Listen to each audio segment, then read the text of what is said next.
baby. How are you doing? What a pleasure to see you, my dear.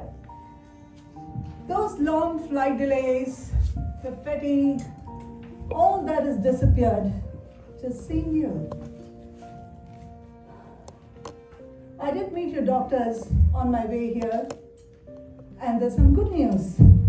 They say that your cancer is curable, but the loss of mobility and the loss of vocal cords is going to take a while. I would say don't fret about it. Things will be fine. Just be positive, love yourself. Self-love is the best. Things will be fine, my dear. Moni, I got you a surprise. You love gin and so do I. So I got an Indian brand of gin and it's called Samsara. It's pink in color and they call it Samsara. Samsara in Sanskrit means family. And our Indians always associated love with family and marriage. Some folks will never change, right? The conception will never change. Anyway, Moni, we go back a long way. I met you when I was 4 years old. We met in school, remember? From there on, 44 years have passed. The secrets that we have held, the bond that we share, the love that we have for each other, unimaginable. This is a beautiful form of love, isn't it? I still remember our school days. Ours was the noisiest classroom. And then the sound of that school bell. We never even had an electric bell. The school bell still rings in my ears. You remember? And then from our teens, we would fall in love with anything and everything. I remember all your crushes, Moni. The seasons lasted longer than your crushes. But I do understand variety is the spice of life, you see. So I guess it was those emotions that were more important than the person itself. I'm glad you enjoyed that face. Good, you're not talking for some time, otherwise by now you would have interrupted me a couple of times. So I'll have all my say today. Moni, I had a deep friendship with Ved. You remember Ved, right? He was a school senior. He was senior to us by 4 years. The teachers fondly remembered him for all his academic achievements and his extracurricular activities. He was such a star. And Ved was my neighbor too. You know that, right? And I don't know when this friendship turned into love. My dad caught us sometime, and that was really bad. My dad wouldn't let me go anywhere. It was a bad phase, but Ved was very clever. He sent his mom to my place. And Ved's mom was a principal of another school. So she was very good to convince my dad. And then Auntie said, I will keep these two in their boundaries and have a watch over them. So then my evenings would be filled with playing badminton. Ved's sisters would join. We would play board games. We would listen to music. Such fun times. It was during that time, I remember, Chandni, the movie was released. And that still lingers in my ears. I love that. How could I ever forget that music? Oh my God. It's such a big part of my life. I could never forget it, Moni.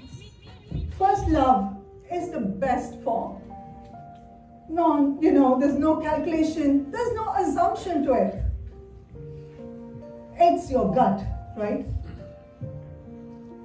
Anyhow, Ved went to do his engineering in another state, and I would write him a letter every day, every single day. I still remember the hostel address, D1B3 MIT Institute of Technology. I could never forget that. And Ved still remembers all my letters. Some of them he makes jokes, What are you looking at me like that for now? Of course, yes, I'm in touch with him. He's in the same country. He's a CEO of a company. Do you know that? Yeah, Ved was a visionary. I told you that. My mom always saw the other way around. She said he was short. She said he was not handsome. But I kept telling her, oh my God, he's got the mind of a genius. But she wouldn't listen to me. I wish I stood up for those things. I stood up for my love. But unfortunately, I couldn't. Family pressures. Ved pushed off to do his masters. And then my parents got me married off to a distant relative. It was, this broken-hearted feeling, and then getting to love this entire family. 24 people. Oh my God. So, my life was like a white canvas. I felt stagnated. There was no rush of love. There was nothing in it. It was at that time, Moni, that we met. You remember, we were in our mid-20s. By then you had 2 children. Your son was about 2 years old. You had your little daughter who was just a month old, the pretty little one. And you were just setting up your dance school in the US. And you told me your life was stagnated. I think we both were going through this similar emotions.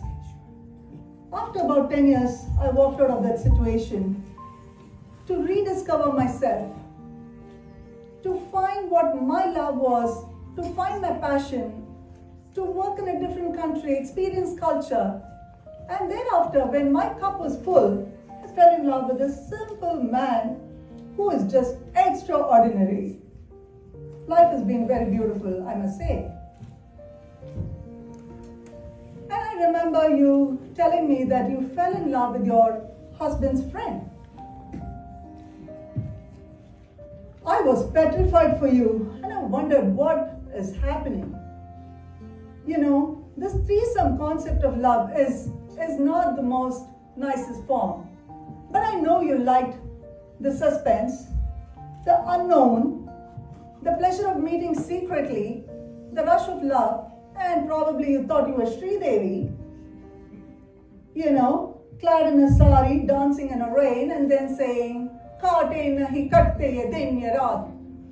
I'm glad you woke up at some time and you said, "That's enough." And you dismissed him out of your life. Your cancer is all because of that stress from that relationship. Anyhow, that's over, and I'm glad your husband never got an offer. That's good. You've been admiring this dress for a long time, I know. You remember Chanika, don't you? Well, Chanika was one of my well-wishers and my good friend, but I don't know when she made peace with my ex-husband when I was there. And then I decided that was a bit too much for me to stay, so I anyway got out of that. But now, I've made peace with them. Love is also about letting go. Love is about forgiveness. Right? Today, Chanika comes home. She stays with us in the US.